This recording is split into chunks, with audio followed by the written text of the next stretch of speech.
Ni kwamba Akshay Chandare na Rachel Ndei wameibuka washindi bora katika mkondo wa 9 msururu wa gofu ya NCBA ya mwaka 2026 uliofanyika katika klabu ya gofu ya Sigona Jumamosi, katika mashindano yaliyokuwa na ushindani mkubwa yakivutia zaidi ya wachezaji 260. Katika kitengo cha wanaume, Akshay Chandare alicheza akiwa na ulemavu wa moja, alirekodi jumla ya 76 na kutoa taji la mshindi wa jumla wanaume, hatua inamwezesha kufuzu kwa fainali kuu itakayofanyika katika klabu ya Karen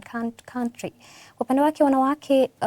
Rachel Ndei alirekodi jumla ya 90 na kuibuka mshindi wa jumla wa ladies, akijihakikishia nafasi yake katika fainali ya msimu. Washindi hao sasa wamefuzu kwa fainali ya msururu wa gofu ya NCBA itakayofanyika Novemba tarehe 28 mwaka huu huko Karen Country Club.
Na kufikia hapo sina la ziada, mpenzi mtazamaji, shukrani za dhati kwa